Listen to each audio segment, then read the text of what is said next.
You are now listening to a member of the Disney Podcast family. Head over to Disney Podcast Family on Instagram to see all the latest posts for this show and links to other great Disney podcasts.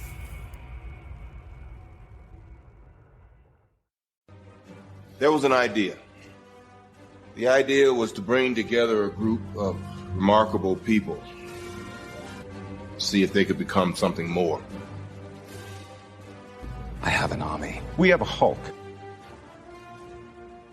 This is The Tribe, brought to you by Walt's Apartment Podcast and the DisInsider. Avengers! Assemble.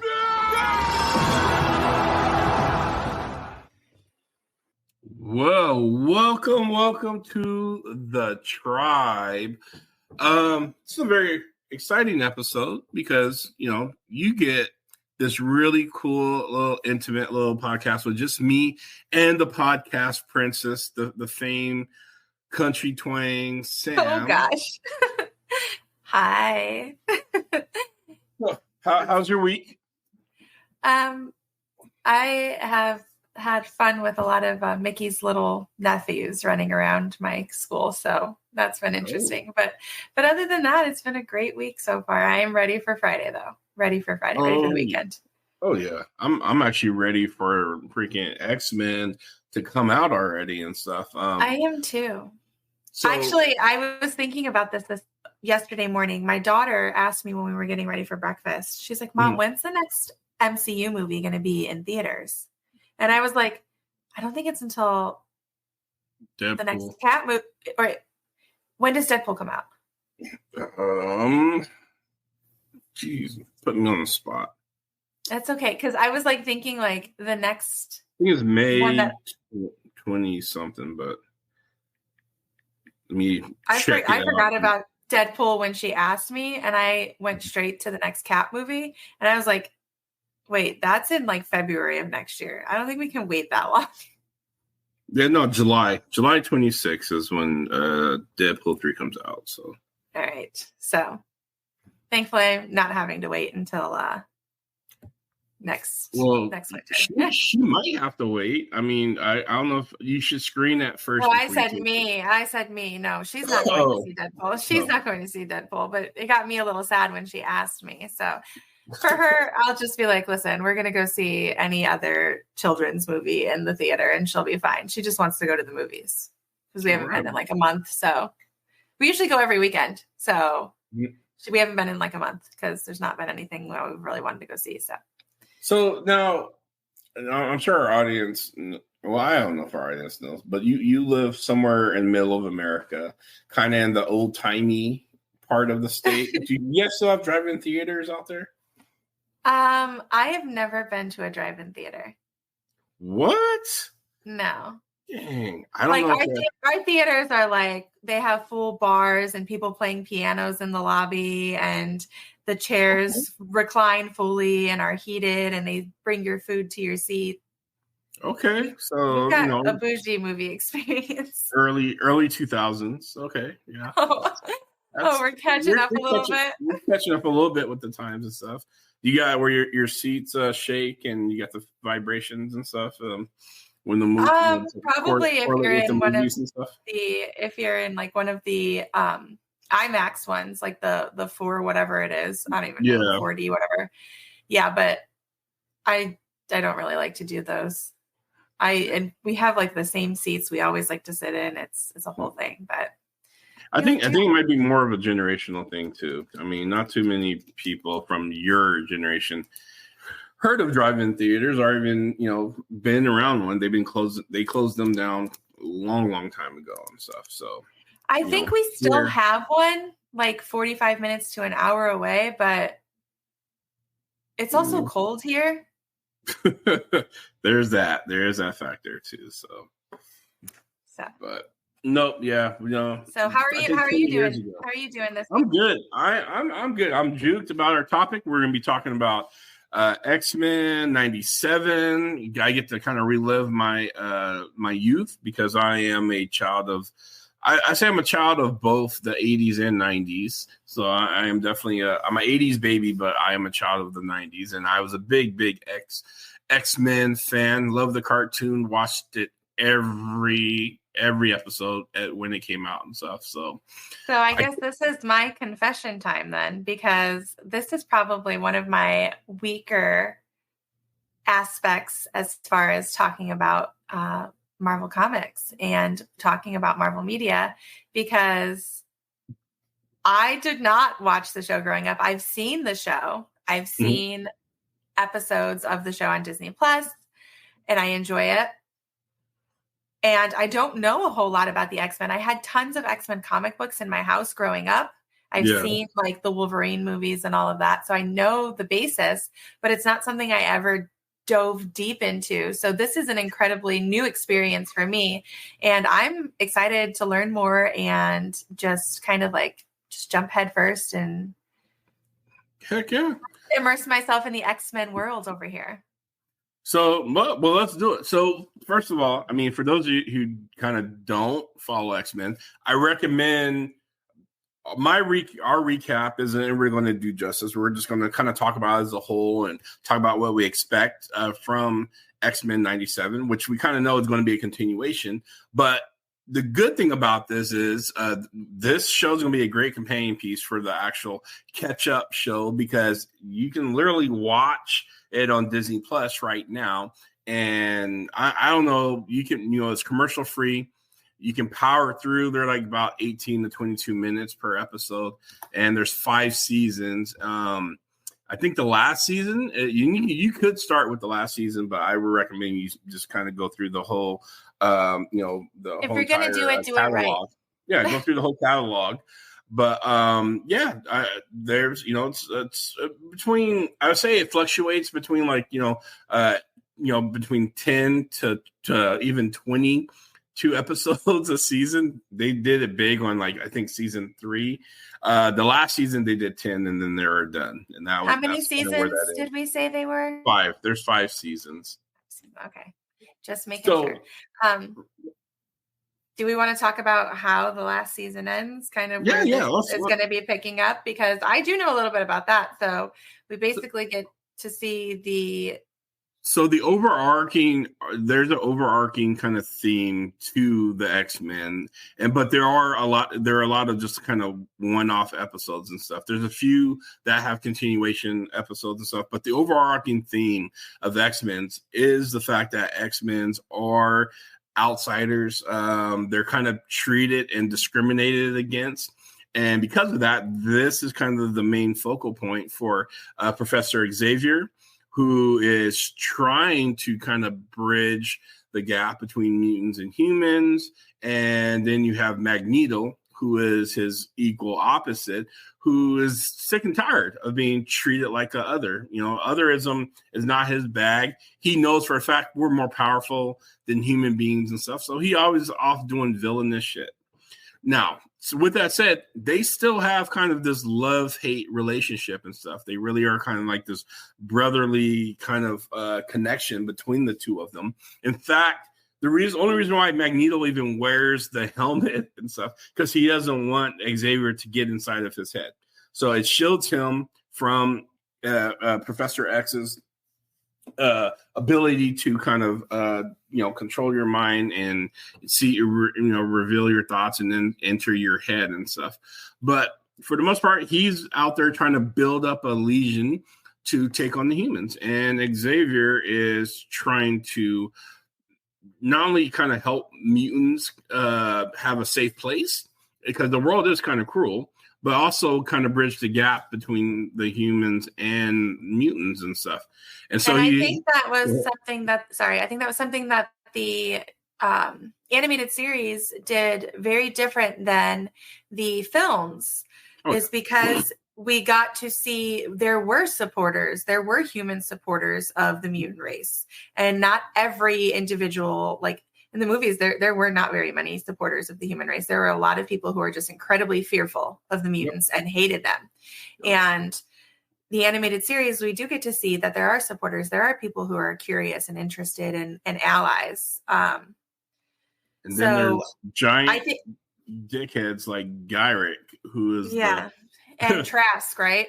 Yes, who's trying to push forward the mutant legislation and stuff. He really wanted to. It's the mutant containment bill, and they're trying to eradicate our jail mutants and stuff. And so he's complete trash. So I think that we're going. So from what we've seen in the trailers, we're seeing a funeral scene a bit, and we have humans that are there in those scenes. So I think they're going to carry that energy over into X-Men 97, and we are going to still see that there are more human supporters coming into the picture. Absolutely. But granted, if who I know you're getting there, No, you're fine.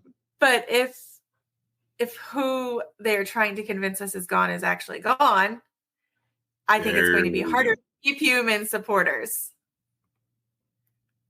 But with who is now going to be in charge of the school.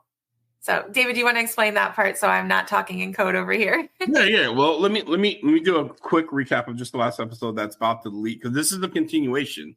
So basically, this last episode we have Gyrick, who is on the house floor on national TV, just giving his really slighted opinions about mutants, and kind of he's really kind of Fox Newsing all of the accomplishments and all of the issues and stuff. Some of the scenarios where their mutants are saving people, he's saying they're terrorists and they're attacking and everything else. And then here comes Professor Xavier out of the corner, calling him out, calling him a task, rightfully so. And this is where Gyrick just kind of flips his lid, and he shoots Professor Xavier with this pulse beam thing, and virtually kills him ish. He's so for those who don't know, so Wolverine and Cyclops and Beast is at this event that Gyrick is speaking at. So they rush to the stage while Gyrick shoots Professor Xavier with his beam. He's losing his powers. We actually seen it happen in Logan, where he was in the hotel and he just lost control of his powers, and everybody was just freaking out and in slow motion, and their brains were it was.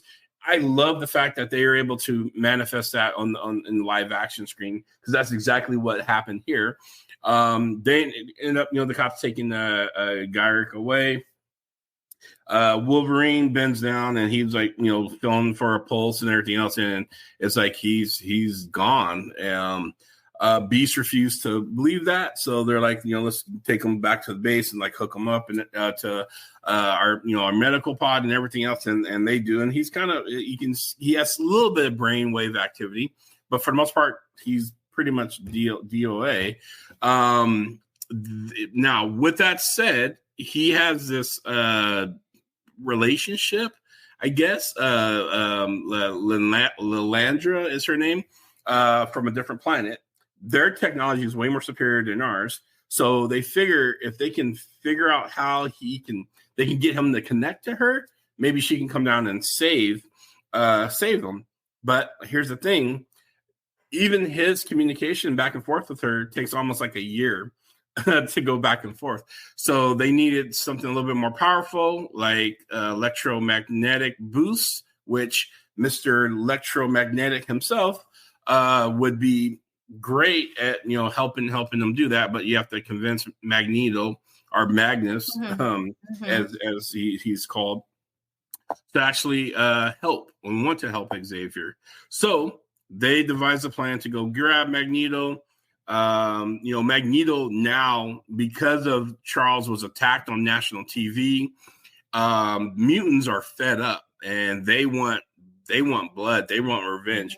They all kind of came to Magneto and said, lead us. They're chanting, lead us. We're ready to take over this planet.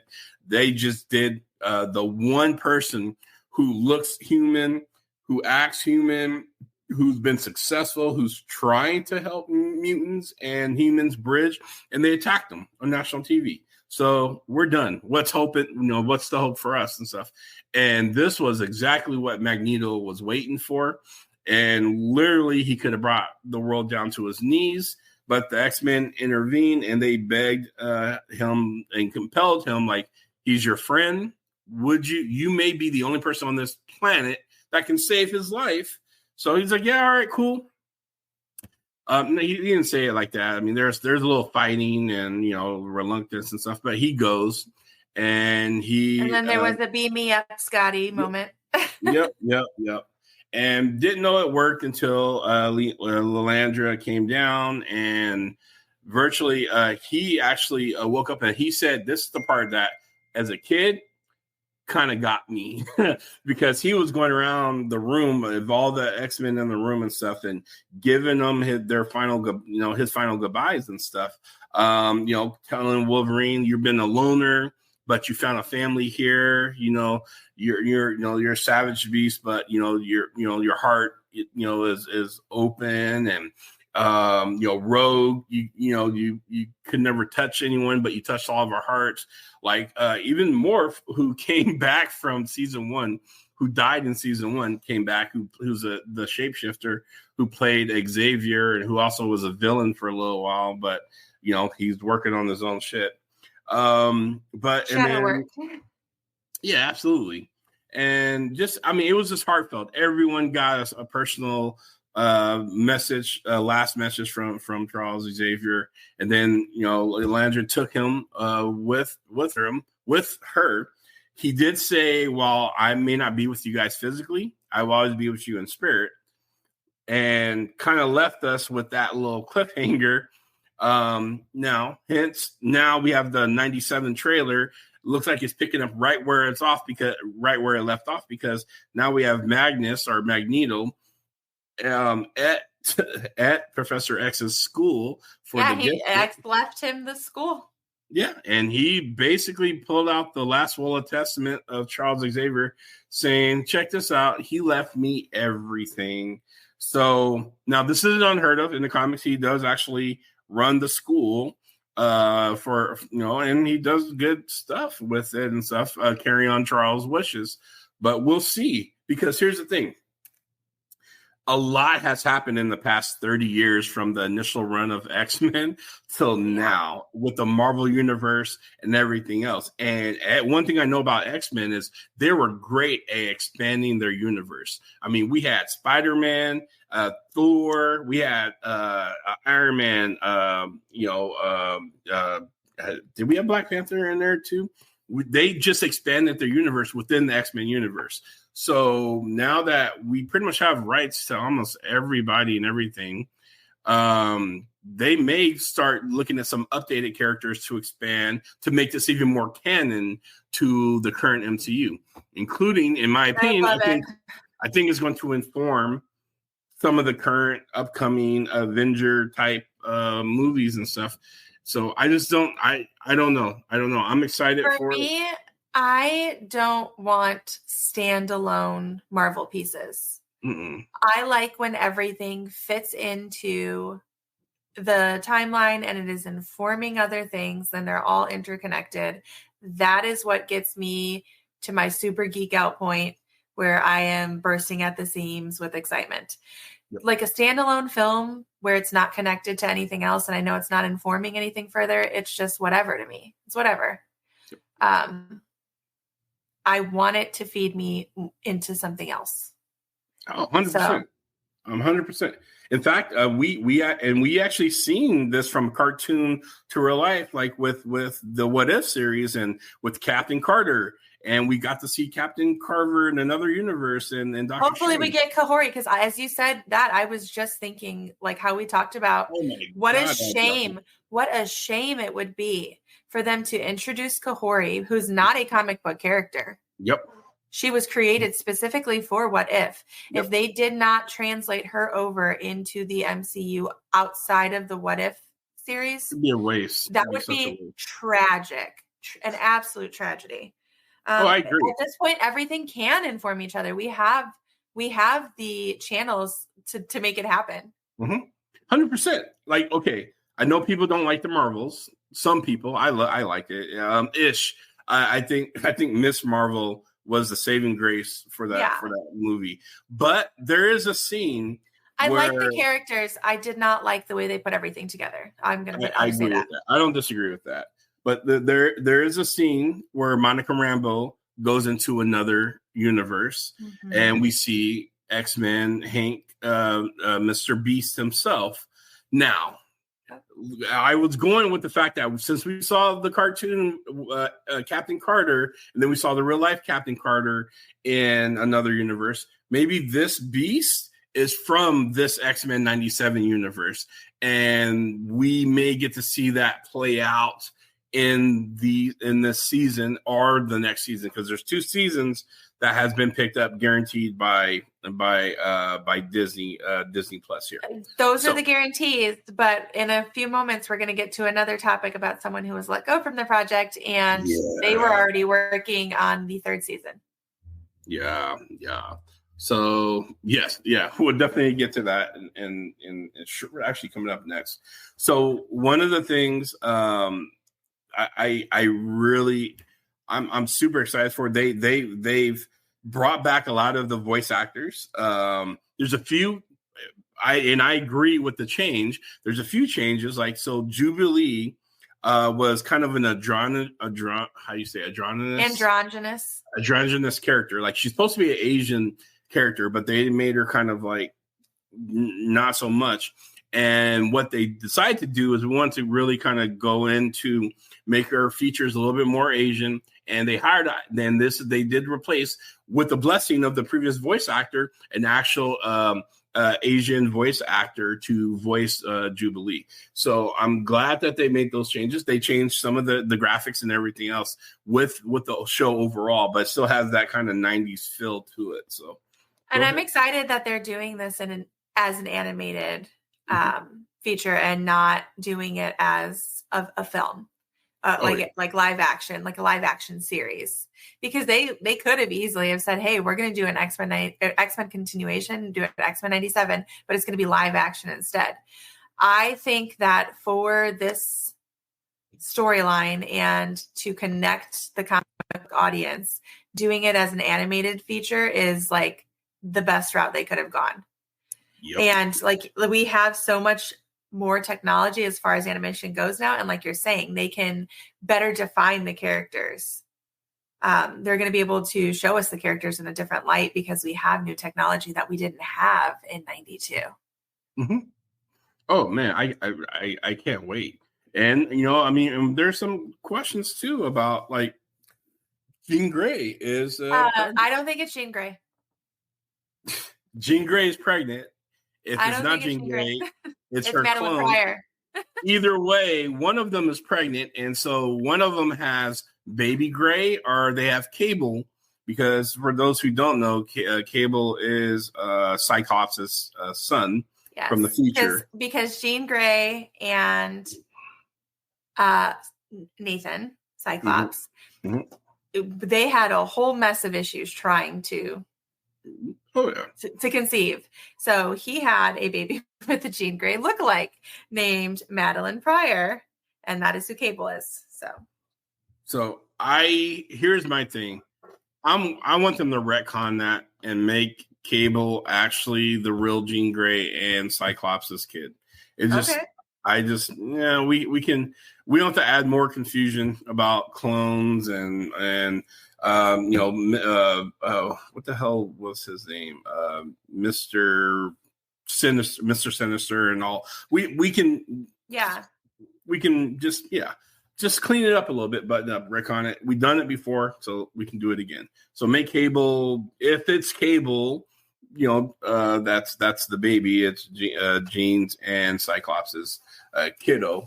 So we just get rid of the Jean Grey, Madeline Pryor lookalike clone. Yeah, forget that story arc. I'm down with that. Just we can do whatever we want. It's a new day. That's why like when I first saw that, I was like, oh, that's not Jean Grey. That's not Jean Grey. I said that's not a Jean Grey. They're playing with us here. But if they could, like you're saying, they could write it however they want to. Oh, and 100%. So if they did that, I would love, like, I would love for Cable to be the product of Nathan and Jean. Would love that. Versus Nathan and the clone. So, here's some of the cool things that I'm actually looking forward to that I forgot that that we've actually seen live action versions of these characters and stuff, which is why I think they really are going to connect the dots here. So like when they're on the X-Wing and we see the X-Jet and we see some of the characters from the X-Men, and we see Calivan, who most people don't really know. He's a really pale mutant looking person. Calivan, his power is to track and find other mutants. We've seen him in Logan. He's the super like Uncle Fester complected looking person that was with very Gore the God Butcher-esque. Yes, very, very much giving Gore, but a lot more nerdier. But yeah, he was in there. That's the live action version of him and stuff. And so I'm really hoping that they don't disconnect this. I feel they're going to connect it, and because it makes sense. We've seen the cartoon and real live action connection and stuff already with What If. Thank you for that. So you have everyone's attention on how you can kind of explain and build in this new storyline for the Marvel Universe. So while we're talking about that, and we talked about, there's 2 seasons that are definitely in the can here. One's done. The writing, there's some controversy around season 2 going into season 3. We don't really know, and there's a lot of speculations. And I tried to do my research on this, but the showrunner and writer, Beau DeMaio, is no longer with the project, and it comes out next week. So he was abruptly they parted ways. His social medias, he took them down, deleted some posts. Disney's being somewhat silent about the separation. And I mean, like, his team had no idea. Like, they're like, one day he just showed up and his email was gone, and we were told he was gone. His Instagram was gone, where he was posting lots of X-Men content. And for anybody who doesn't know, Beau DeMaio also worked on Moon Knight and Blade. Yep. Yes. So what do we think happened? I don't know. I heard I go one side of the internet, and there's rumors and controversy about, there's some directions on some of the characters, and they're just not seeing eye to eye with what Disney wants. And I don't buy that. The other side, and then on the other side of the spectrum is that there's some issues with financial packages and contracts and everything else. So no, that makes more sense. I don't know, and I'm not going to jump out and speculate and put something out there like, I think it's definitely this, because here's the truth: no one's talking. And that is their business to tell. We can only speculate, and honestly, like, what's the point? Because if we don't know the truth, we don't want to spread misinformation. Yeah. Absolutely. But we can say it probably was not a happy parting with the way that it ended, with the fact that he didn't get a chance to say, "Hey team, I'm leaving." Mm-hmm. He's not happy. And I'm assuming it's him that's not happy. And he left on his accord is what I'm going to go with, because he removed his own Instagram. Oh yeah. So Disney could not make him remove his personal Instagram account. If you want to hear from me what I think is coming next from this little episode is lawyers are going to be involved. Because, that's all I can say is I think there's going to be lawyers involved. And so maybe more will come to light as to what's going on and stuff with this. But you want to know the great thing about that? As fans, the content is produced for us to consume, as awful as that sounds, and we can let Disney legal deal with that, and that doesn't have to be something that we stress over, because it doesn't delay. It's coming out. We get our 10 seasons. I wish we are 10 episodes for this first season. 2 of them coming out a week from today. Yes, yeah. So, which we're going to be talking about. We're recording this on March 14th. Yep. So Thursday, March 14th. So next week, 2 episode premiere, and then it appears that there's going to be 1 episode every following week until they get to episode 10. And yeah, as David was just saying, we're going to be covering all of those on the tribe. We're going to be deep diving, doing our usual vibey. I'm super excited for that because I get to learn more and digest, and we always have fun speculating. And I get to fanboy out, and this is why I think we're a dynamic group here, because we also have Lou, who likes to kind of bring people in real, kind of with the logic and stuff. And so I like to I do, I don't know the proper term for pixie dusting Marvel stuff, but I like Marvel. That's the thing. That is the thing with both you and I. Yep. We're the same way. We're just like, no, it's fantastic. It's amazing. It's wonderful. It's great. We love it. And then Lou's the realist. He's like, well, what about this? And he brings us back down, and we have these great conversations. And that's just a dynamic that is hard to find on a Marvel podcast. Absolutely. We've got a vibe that is unmatched. I'm going to say that. And if you're another Marvel podcast, we appreciate you. We're not hating on you, but we just love it. You're in our way. Stop. But listen, we make magic over here, and we have fun with what we're doing. And I think that is what is selling our show over here. So here's what I want to ask you. In the season, what cameo characters do you think we will see? So that is a hard one for me because I don't know a lot. So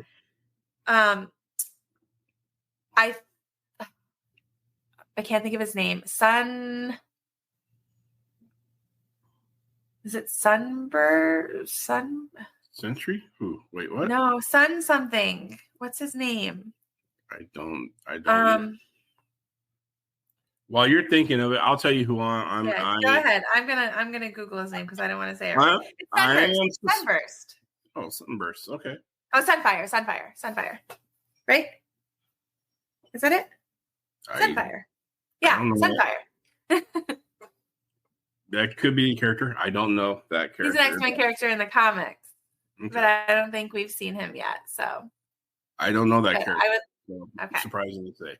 And I'm happy to always admit I am not the in-house expert on everything. I'm just a comic book fan like everybody else, and I do have my limitations. I'm gonna say Spider-Man.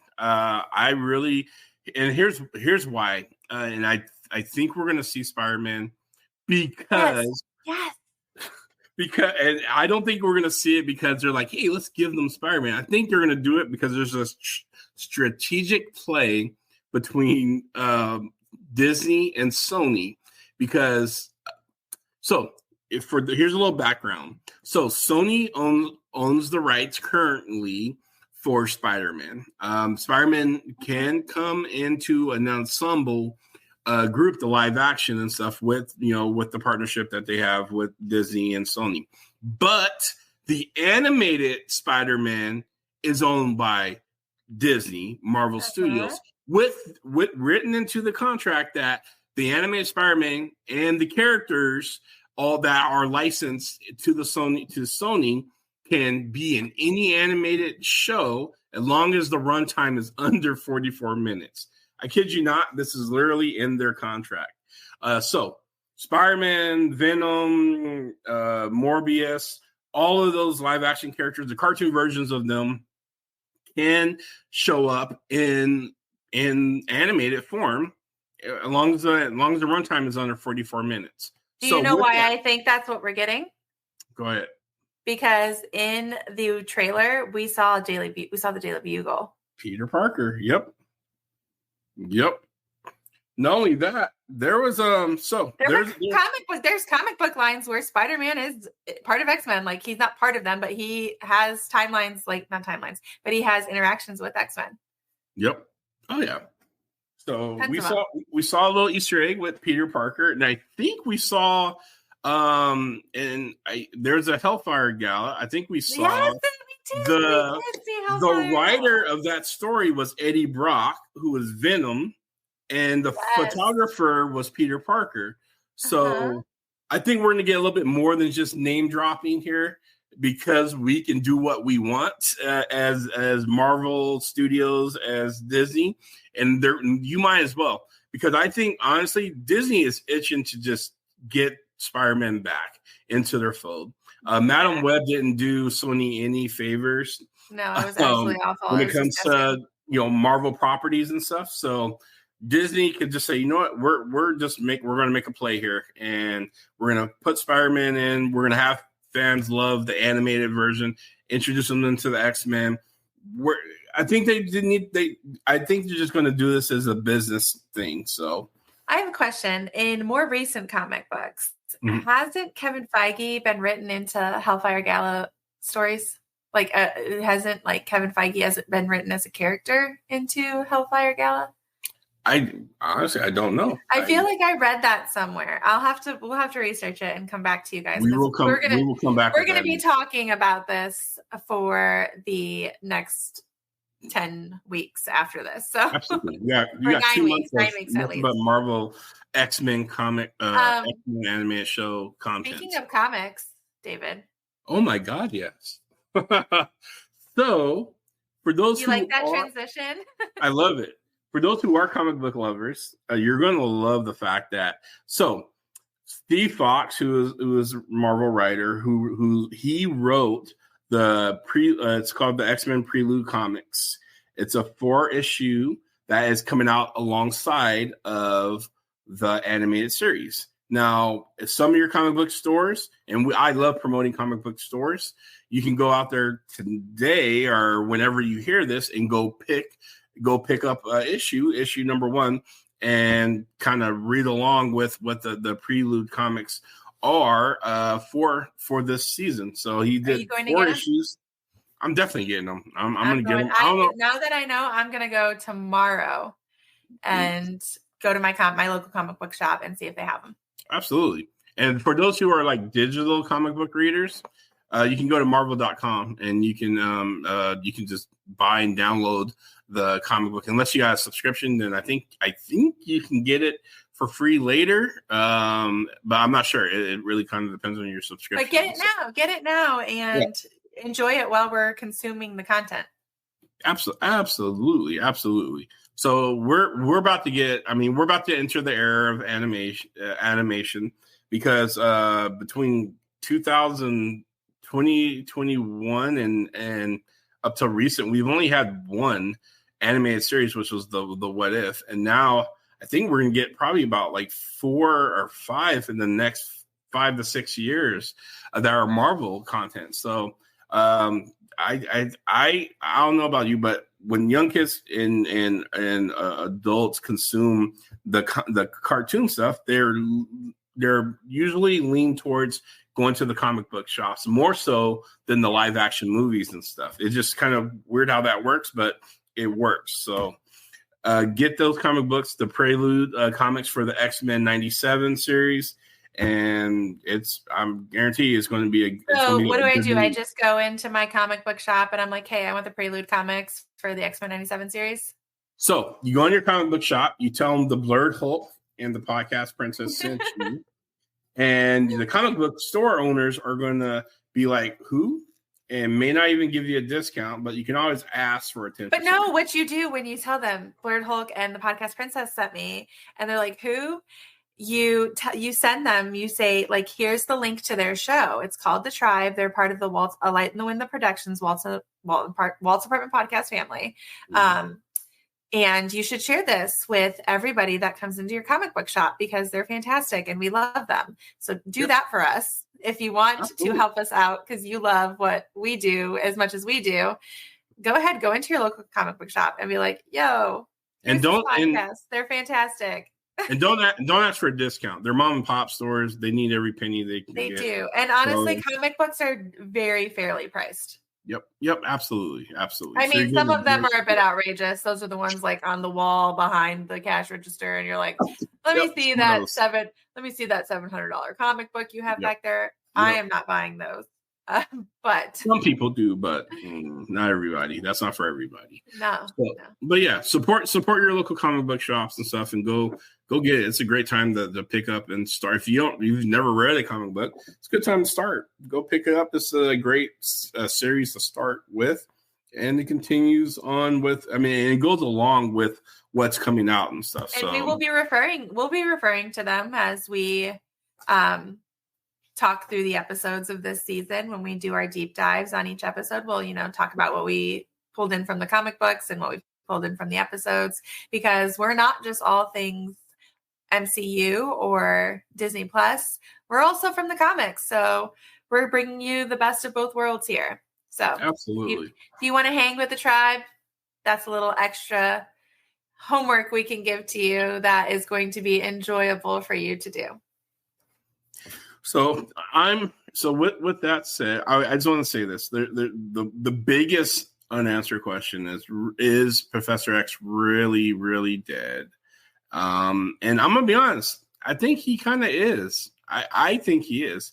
I think. I mean, I know they took him away to the planet, and I forgot the name of it, but with his girl. But I don't think they were able to save him, and he, and the news came back, and he really is gone. So this is going to be Magneto, Mr. Magnus. This is going to be his show. He's going to be the head of the school. Cyclops still the leader of the X-Men, and oh my God, I can't tell you the redemption I see coming from Cyclops. Some of you fans, and this is how I'm going to know you're not a real Marvel fan. You're going to be like, why is Cyclops such an alpha? Like he's like charged with everything. Like I thought that's Wolverine's job. Nope, wrong. Sorry. Cyclops is the leader of the X-Men, rightfully so. He is the strategic badass, a hero that he actually is, and he was not portrayed in the Fox versions of the X-Men. They went with Logan. They had a great actor in Hugh Jackman, and they just ran with it. And Wolverine became the main star of that. But the truth be told, Cyclops is the guy, and he's that guy. He is, and we get to see that. I know it's going to be the case. And when we get the live action X-Men, I think they're going to do justice to the live action X-Men and stuff. So I'm super excited for it. We get to kind of retcon some of the fiasco stuff that Fox did, especially the last movie, I don't want to talk about Dark Phoenix. Just the garbage fire. But yeah, everything came back home. Marvel Studios, Disney owns all the rights, and we have X-Men, Fantastic Four, which also we may get maybe we get a cameo from Fantastic Four. I'm good with feeding Fantastic Four in everywhere we can with it coming up. But there's one more thing I want to talk to you about before we conclude recording tonight. Let's do it. Did you know that it was Agatha all along? So we finally have what appears to be an official name for the Agatha Harkness series coming to Disney Plus, and it is just Agatha. We have had so many name changes. So many name changes, but it appears that they're settling on Agatha. What do you think, David? I'm gonna be honest. I think the name piece is all about the marketing side. I care more about the content. I don't care what they call the name. Why do you think it's kind of weird that they changed? It's weird. It is weird. But I have a question. Would you say it's kind of chaos? A little chaotic, yeah. Because it's like make up maybe there might be some chaos magic involved.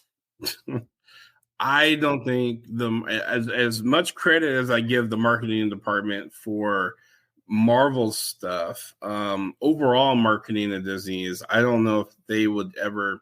They're that meta. I don't think they're. So I'm gonna take the credit for that then. Yeah. Disney, I just gave you credit you didn't earn. You're welcome. Nope, not at all. So I really think it's some I have no idea. I don't even care. To me, it's like there's a finished book report and you're giving us different titles and stuff. And I don't care about the titles. I really care about the content of the story and if it's a good story or not. So, and they provided us one damn good story when they first introduced Agatha to us during WandaVision. WandaVision? Yes. Still to the day, brilliant spark. TV. Reignited the spark for so many of us, especially when it comes to deep diving Disney Plus content. That's how I joined the tribe. I was like, no, I'm watching WandaVision and I'm so geeked and I want to talk about it. And you're like, come on the tribe. And I've been here ever since. The breaking down for that, I think that's when we did our best detective work. I mean, that really set the stage for us where, I mean, we're, theorizing and breaking and looking at everything. Like, what does that? Wait, is that Mephisto? Is that Mephisto? Is that the color? I know it's black and white, but I saw a hint of color there. Like a little bit of red. we deep dived and it was fun. It really was. And it kind of sparked, it really kind of added more life to the show. And we followed that same formula for future do you Marvel think content. maybe I added life to the show? Can I have a little bit of credit? I'm just kidding. Yeah, you can have a little bit of credit. I'd say it's like 90-10. It was 90-10 as far as the energy combo. Me 90, of course. She got 10. But yeah, you asked for a little bit of credit. You got a little bit of credit. But no, all honesty, it was a good show. It really kind of sparked us on how we kind of run down the shows. We kind of ran it like it was a murder mystery podcast, really kind of uncovering all the little nuggets and stuff. And sometimes, actually, I think we got more right than we did wrong on the speculations and what was going to happen and stuff. So because we called Photon before she was Photon. Yep. Oh yeah, we sure did. But we do that here on the tribe. Like we call out stuff and we're like, well, there you go. And I'm gonna be honest, I still think Mephisto was there. They just changed some stuff in the last second because Mephisto is the devil and it wouldn't play well internationally. But I think they had every intentions on making Mephisto a part of that. So I don't care what anyone says. And I don't care what anybody else says. We will get Mephisto at some point in the MCU. It's going to happen. He's going to be there. So I don't know. Do you have anything else you want to say about X-Men 97 before we close out? Because we're going to be back next weekend with a recap of the 2-season premiere. It comes out on Thursday. So we're going to come back. We're going to feed y'all what we got. If you want to let us know what you thought, go ahead, hit us up on our social media, join our Patreon, Walt's Apartment Podcast on Patreon. You get access to our Discord. You can chat with us there. You can find us like Blurred Hulk. You can find on social media, Sammy_Mlo, Sunken City Designs for Louis. Find us, chat with us, let us know what you think, and we'll bring your thoughts into the show too. We love that. So feel the pulse in your chest. That's all I got. Are you ready? You ready for me to close this out? Do the closing. Do the close out. Feel the pulse in your chest so you know you're alive. One team, one love. It's the tribe. We'll see you next time.